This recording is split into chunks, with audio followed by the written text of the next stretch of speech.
भागवत जी में तो कहते हैं कि जैसे ही आपको पता चला कि काशी में कथा होने वाली है और आपने उसी समय मन बनाया कि मैं कथा सुनने जाऊंगा, जैसे ही आपने मन बनाया मैं कथा सुनने जाऊंगा, उसी क्षण श्री राधा रमण चित्त में आ गए।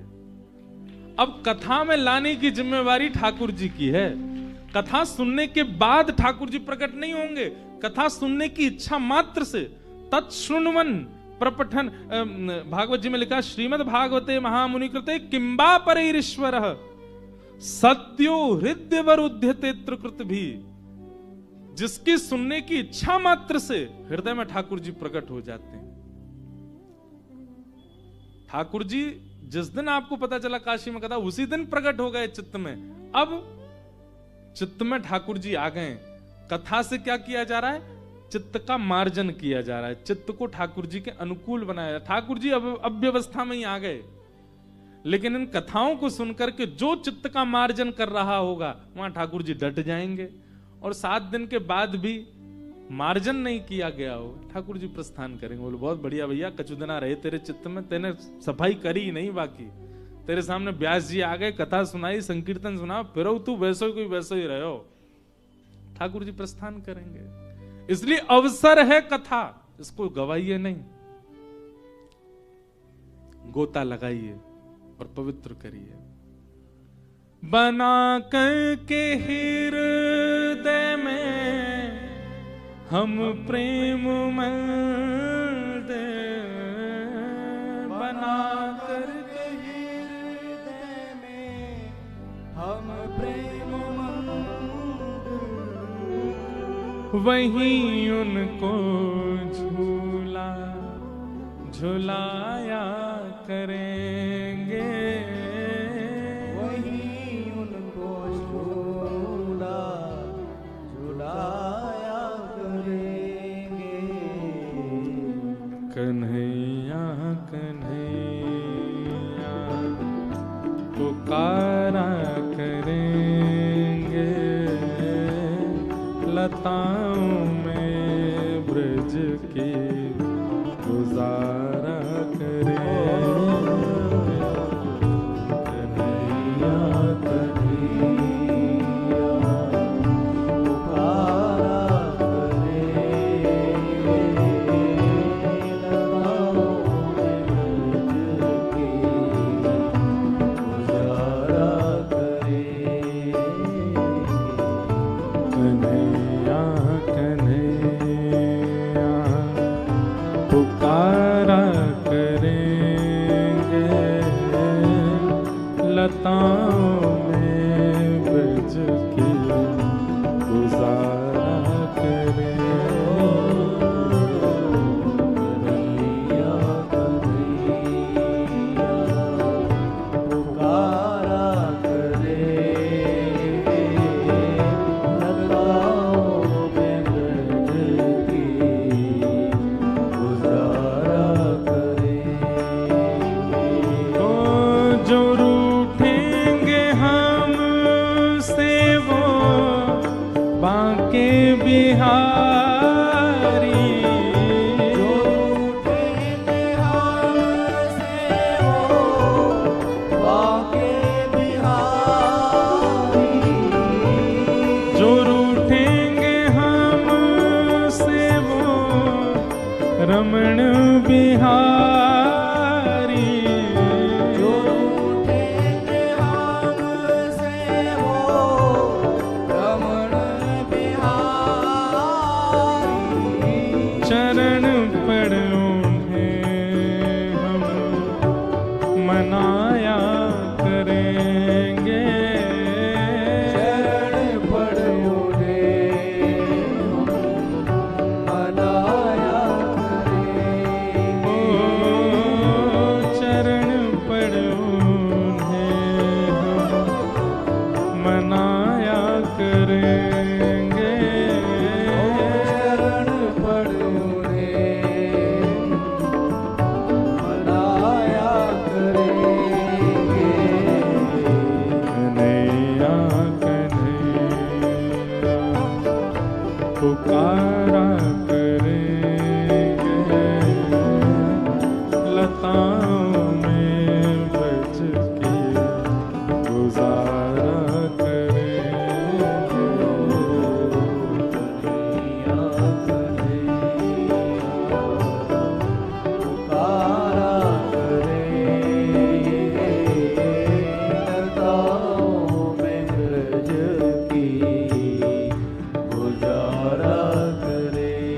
कथाओं की दो पद्धति बताई जाती, एक तो नारद पद्धति और एक व्यास पद्धति। व्यास पद्धति की कथा में संकीर्तन नहीं होते, कीर्तन नहीं होते, केवल कथा। और व्यास पद्धति की कथा में कथा विश्राम भी नहीं होती। एक दिन प्रारंभ हुई, अब वो 9 दिन तक अनवरत चलेगी, अखंड रामायण पाठ की तरह। लेकिन नारद पद्धति में श्रोता वक्ता के अनुकूल से कथा प्रारंभ होती है, दोनों की अनुकूलता से कथा विश्राम होती है। कीर्तन भी होते हैं, संकीर्तन भी होते हैं, करताल भी होती है, नृत्य भी होता है, सब होता है। इसलिए नारद पद्धति की कथा है, करताल बजा करके कीर्तन का सम्मान करो, कीर्तन का भाव करो। कन्हैया कन्हैया पुकारा करेंगे, लताओं में बज के गुजारा करेंगे। कन्हैया कन्हैया पुकारा करेंगे, लताओं में ब्रज की गुजारा। श्री राधा रमण लाल की।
उन्होंने नचाए हैं ब्रह्मांड सारे,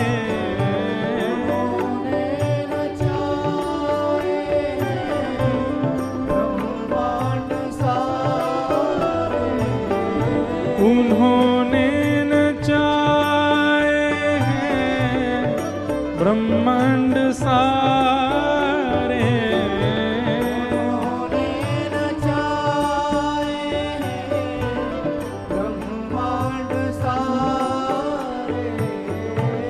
मगर अब उन्हें हम नचाया करेंगे,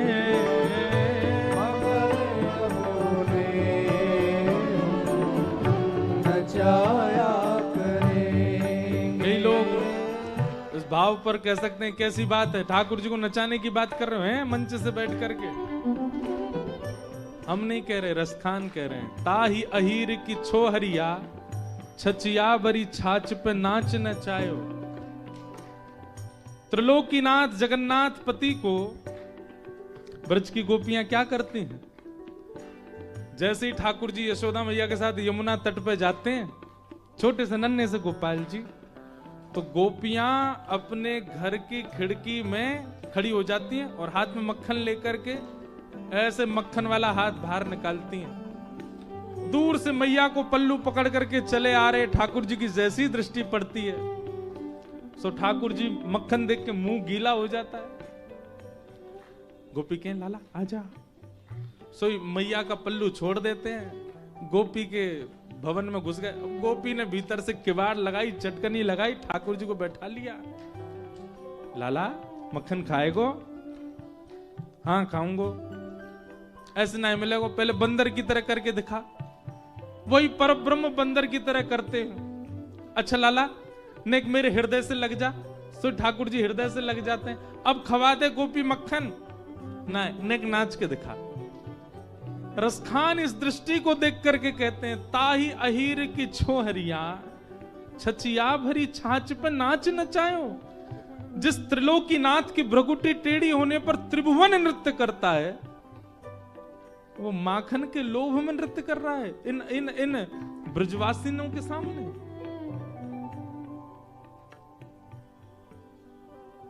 नाव में बैठ गए केवट की। राम जी बोले पल्ली पार लगाओ। केवट बोला हाँ चलो। जैसे लेकर के गए, पार उतरने का समय आते ही केवट ने नाव फिर घुमा दी। लक्ष्मण जी क्रोध में भर गए, पार आ गई थी तुमने क्यों घुमाई?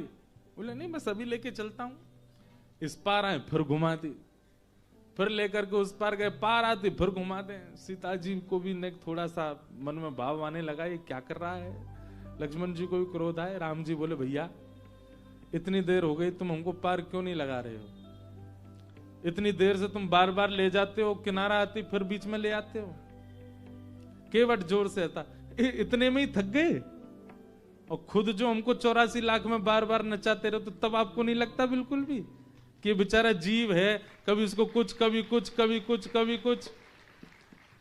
84 लाख योनियां, अभी तो मैंने 4 बार ही नाव को घुमाया, आप तो 84 लाख बार हमारे पूरे जीवात्मा को घुमा देते हो, तब आपको दया नहीं आती हमारे ऊपर?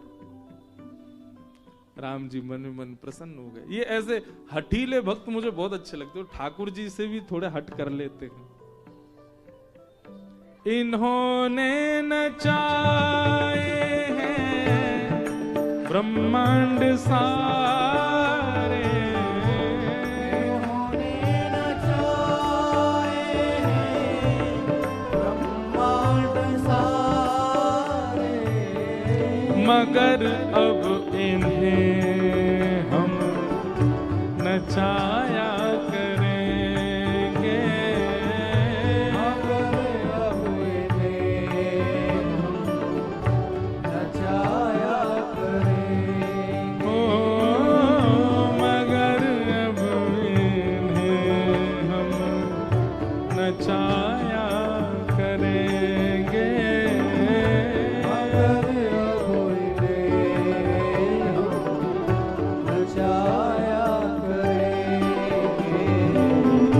कन्हैया कन्हैया पुकारा करेंगे, लताओं में ब्रज की गुजारा करेंगे। कन्हैया कन्हैया पुकारा करेंगे, लताओं में ब्रज की गुजारा करेंगे। ओ लताओं में ब्रज के गुजारा करेंगे। लताओं में ब्रज की गुजारा करेंगे। श्रीमद्भागवते महामुनि कृते किंबा परैरीश्वरः सद्यो हृदयवरुध्यते त्रिकृतभिः शुश्रूषुभिस्तत्क्षणात्। जिनकी सुनने की इच्छा मात्र से हरिश्चित्तम समाचरेत। कथा सुनने के बाद क्या होगा ये तो अभी कहा ही नहीं गया है, केवल सुनने की इच्छा मात्र से हरि आ जाते हैं चित्त में। ऐसी भागवत की कथा। इस प्रकार ये 3 श्लोकों में मंगलाचरण किया गया भागवत जी का, उनको हम प्रणाम करते हैं। नैमिषारण्य क्षेत्र में 88,000 सौनकादि ऋषि बैठे हैं और इन सौनकादि ऋषियों ने सूत जी से 6 प्रश्न किए। इन्हीं 6 प्रश्नों में आगे की कथा है। कौन कौन से प्रश्न, ध्यान पूर्वक सुनो। किम श्रेय शास्त्र सारः स्ववतार प्रयोजनम, किम कर्म के अवतारश्च धर्मः कम शरणं गतः। ये 6 प्रश्न हैं। सबसे पहला प्रश्न क्या है? किम श्रेय? ठाकुर जी के अवतार का श्रेय किसको जाता है? किसके लिए आते हैं ठाकुर जी? राम जी किसके लिए आए हैं? श्री कृष्ण किसके लिए आए हैं? महादेव किसके लिए आए हैं? परशुराम किसके लिए आए हैं? बराह किसके लिए आए हैं? ये भगवान के अवतार का श्रेय किसको जाता है? किसके लिए आए हैं? किम श्रेय? पहला प्रश्न। दूसरा प्रश्न, शास्त्र सारह क? हमारे हिंदू वैदिक सनातन धर्म में इतने शास्त्र हैं, इनका सार क्या है? तीसरा प्रश्न, स्व अवतार प्रयोजनम? ठाकुर जी के स्व अवतार का प्रयोजन, मूल प्रयोजन क्या है? कारण क्या है? चौथा प्रश्न, किम कर्म? भगवान का कर्म क्या है? ठाकुर जी कर्म बंधन में नहीं होते, पर पृथ्वी पर आते हैं तब तो कुछ करते ही हैं। ठाकुर जी के कर्म का विधान क्या है? कर्म का नियम क्या है? पांचवा प्रश्न, के अवतारस्य? अवतार कितने हैं ठाकुर जी के? और अंतिम प्रश्न, धर्मः कम शरणम गतः? ठाकुर जी आए, धर्म संस्थापनार्थाय संभवामि युगे युगे। ठाकुर जी धर्म स्थापित करके चले गए, तो भगवान के जाने के बाद धर्म की रक्षा का दायित्व किसका है? धर्मः कम शरणम गतः। ये 6 प्रश्न हैं, कृपा करके इनका उत्तर हमको दीजिए।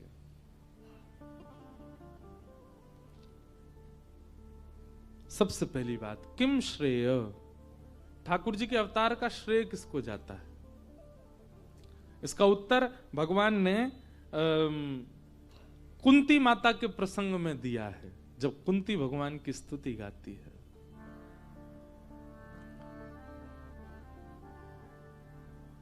भगवान कहते हैं, मेरा अवतार किसी राक्षस वध के लिए नहीं है,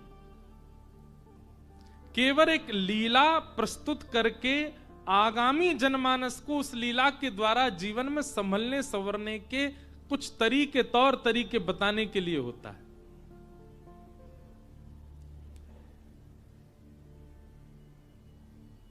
जैसे गर्म वस्तु की ओर अभी जैसे बालक यहां नीचे खेल रहे हैं, हमको दिख रहे हैं, ये कुछ ऐसा करने के लिए जाएं जिससे इनको हानि है, पर उसको तो पता नहीं। तो कई बार माता पिता क्या करते हैं, जैसे गर्म चीज की ओर बालक जाए, बार बार जाए, ना माने, तो माँ क्या करती है, उस गर्म वस्तु की ओर खुद जाती है और बालक को देखो देखो, और छू के फिर करती है, ताता ताता लग गई। तो बालक को पता चल जाता है कि इधर ताता है, इधर हमको जाना नहीं है। और फिर कोई और भी जाता है ना, तो बालक उसको बोलता है, नहीं ताता, दूसरों को भी रोक देता है, यहां मत जाओ।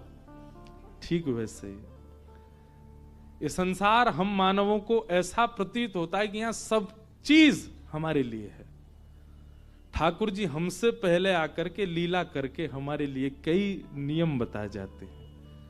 ये संसार सब लगेगा अपना सा, पर यहां भाई के प्रति, पत्नी के प्रति, पिता के प्रति, मां के प्रति, शत्रु के प्रति संबंध कैसे हो, नियम कैसा हो, व्यवहार कैसा हो, इसलिए ठाकुर जी स्वयं लीला करके जाते। उनको लीला की आवश्यकता नहीं, पर वो करते हैं ताकि हम सावधान हों। कितनी प्रसंगों से प्रस्तुतिकरण ही होता है। कथा तो सबको पता है, कथा क्रम मानस जी सबको याद हैं, भागवत जी के कई प्रसंग सबको याद हैं, पर उन प्रसंगों से हर बार कुछ न्यूतन, कुछ नया सीखने को मिलता है। इसीलिए तो लीला की है ठाकुर जी ने। सती चरित्र का प्रसंग जब सुनते हैं तो वहां महादेव ने सती का त्याग किया। क्यों किया सबको पता है, कथानक सबको पता है। प्रभु श्री राम की परीक्षा लेने के लिए गई, वो भी सीता जी का रूप धारण करके गई, पर तीसरी गलती क्या कर दी, झूठ और बोल दिया। करहि प्रणाम तुम्हारी नाइन, आपकी तरफ से और पास से जाके प्रणाम किया मैंने। तो इन सब के पीछे कारण क्या था? याज्ञवल्क मुनि के यहां से कथा सुनकर के निकले महादेव, और कथा सुन के निकले हैं, थोड़ी देर बाद ही वही राम जी दर्शन दे रहे हैं। महादेव उनको भाव से देख रहे हैं और सती उनके प्रति प्रश्न चिन्ह उठा रही हैं। ये परमात्मा कैसे हो सकते हैं, ये इस प्रकार विरह में कैसे आ सकते हैं? ये अपराध सती जी के जीवन में ये उनकी दृष्टि में क्यों बना, जबकि वो तो कथा सुन के आई थी? क्योंकि कहीं ना कहीं वक्ता के प्रति जो समर्पित सम्मान होना चाहिए था वो सती जी का नहीं हुआ था। याज्ञवल्क जी ने जब पूजन आदि किया महादेव और सती का, तो सती जी को लगा हम इनसे कथा सुनने आई हैं, जो उल्टा हमको ही प्रणाम कर रहे हैं, ये हमको क्या कथा सुनाएंगे। और इसी भाव के कारण ये सारे अपराध बनते चले गए। वक्ता के प्रति समर्पण। हम तो एक बात कहते हैं, 3 घंटा बाद जब हम कथा करके उतरे ना, हमको मित्र ही मानो, हमको सखा ही मानो, हमको भाई मानो, हमको बंधु मानो, हमारी एक बात मत मानो। पर जब यहां व्यास मंच पे बैठ जाएं, उसके बाद जब तक बैठे हैं तब तक जो जो कह रहे हैं सबको ध्यानपूर्वक सुन लो, क्योंकि ये मैं अपनी सत्ता से नहीं बोल रहा हूं, ये व्यास मंच की ऊर्जा ही बोलती है, और ये आपके लिए, आपके अनुकूलता के लिए बोलती है। कई बातों पर आपका शायद मन भी ना लगे कि ये विषय कोई इतना हमारे लिए रोचक नहीं, पर इन हजारों में किसी के लिए वो वक्ता की वाणी से व्यास मंच ही निकलवाता है। ये मैंने अनुभव किया। वक्ता सोच समझ के नहीं बोलता, श्रोता की जिज्ञासा व्यास मंच अपने आप बुलवाता है वक्ता से।